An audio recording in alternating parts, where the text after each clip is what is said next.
you guys were here, kind of came right down to the wire. And how do you think? How do you guys kind of?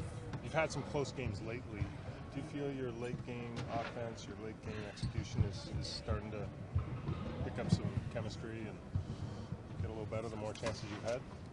Yeah. I mean, at times it's been good. You know, coming down the stretches and playing those type of games only could get us better.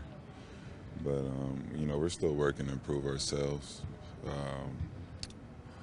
Right now we have to stay mentally focused and just keep ready to have a big push before this All-Star break. What do you think has been the biggest improvement in the team since that San Antonio game? I think we're talking more on defense. Our defensive rotations have been better. Still want to be consistent with it throughout the game, but I think our defense has gotten better. Well, you've often talked about building towards the playoffs and learning about each other as the season goes along. Are you satisfied where you guys are overall, 48 games, 46 games in? Yeah, I mean, can't complain. We're in the number 1, 2 spot every other week or whatever it is. But, you know, we're not satisfied with that. Like I said, we're building for the playoffs. We want to be a good team and just be consistent. The Celtics are kind of interesting team, really deep, a lot of good wins. What kind of challenge do they present to those rotations? What you just said, you know, a lot of talent. People could shoot and drive the basketball, and you know, they look for their teammates. So, you know, that's your matchup tonight. That's the difficulties. Being able to, you know, have a great closeout and guard your man. You don't often guard Kyrie straight up, but as a help defender, I mean, he's so effective leading the first guy off the dribble. How aware do you have to be? You have to be very aware. Like you said, gets by his man. You have to find a position or an angle to either try to make a difficult shot for him or make him make the pass you want out of your defensive rotations. But like I've been saying, it's like any other game. You know, if we're not doing it last night, the night before, we can't do it tonight. And, you know, when you play guys like that, you have to be mentally ready and have the type of mindset that you've been having every other game, so you could do it at a higher pace and just do a better job overall. Why do you look at personal matchups like the guy you will be defending defensively? I mean, do you kind of focus every game on a personal matchup or how do you approach when matchup? I mean, you have to know who you're guarding, regardless on the floor. With us, we do a lot of switching, but it's more of a team concept thing with me.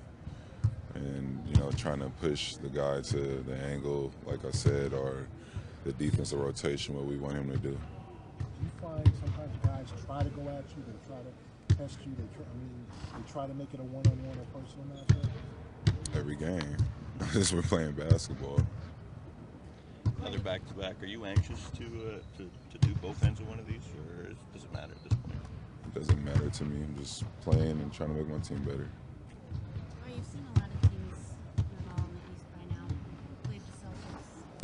How tough are they? They came in with so much hype this season, probably falling short of expectations. How tough do you think this team is right now? Well, they're good. They have a lot of talent. It doesn't matter about where you are in the standings and the expectations of, you know, who's watching. It's really about how they feel about themselves and, you know, what direction they're going in. And you can't say anything until the playoffs is over. So the expectations isn't even met yet or what is to be expected. You haven't seen yet. Who we got tonight? We're pretty good. I think the only ones we're missing tonight are JV and OG. And CJ's probably 50-50. He's ready to probably return tomorrow for sure, and we'll see about tonight. We like Fred, though? Freddie's good, yeah. Freddie's good, yeah. Hey, what have we seen from Norm in the last 5 or 6 games that's made him much more of a contributor than maybe he had been? He's played really solid, Doug, right? Just solid at both ends. into the defensive coverages. He's communicating, he's talking, he's playing extremely hard at that end, and he's playing within himself on offense, right? He's moving it when he should move it. He's attacking when he should attack. And I think he's back to being the finisher we had a couple years ago, right? He used to finish at the rim a lot, and that just kind of disappeared in thin air last year for some reason. But we got him back going downhill and getting to that left hand and getting up above the rim and finishing. When he does get in trouble, is it usually because he's trying to do too much? Is that Norm's kind of thing?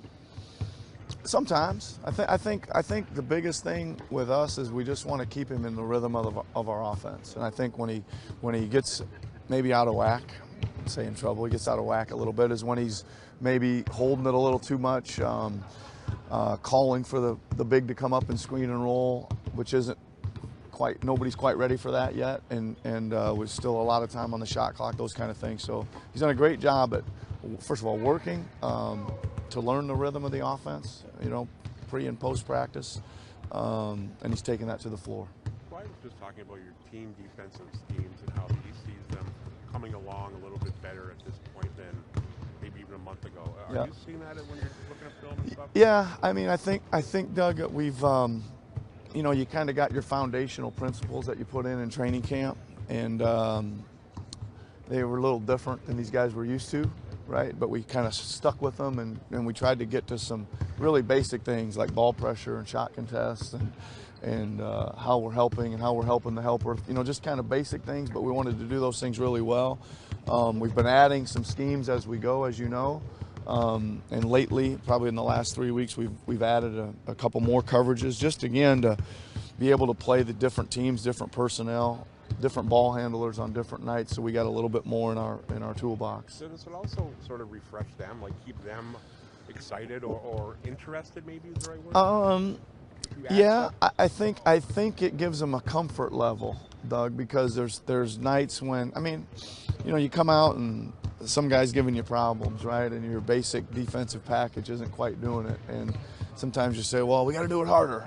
And sometimes you got to say, wait a minute, it's the wrong coverage. So there's nights now where we can say, okay, we're going to try to do it harder first, or we're going to switch the matchup first, or whatever. And then if that doesn't work, we're going to go to our plan B.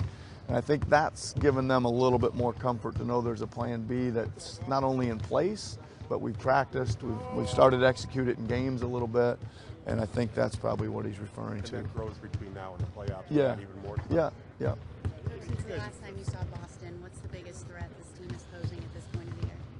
Well, I always think they're just really good, right? I don't really put as much stock as everybody else in of their like recent road trip or their chemistry issue or whatever everybody's talking about. I just know that this is going to be a hell of a game tonight, and they're going to play, and they've got a lot of players, right? There's a lot of dangerous guys out there. We have to work extremely hard at our game planning. Like I just mentioned, there's many coverages that you have to be able to execute. You got to be able to go from one to the other to the next. There's late game situations. They pose a lot of problems. A really, really good team.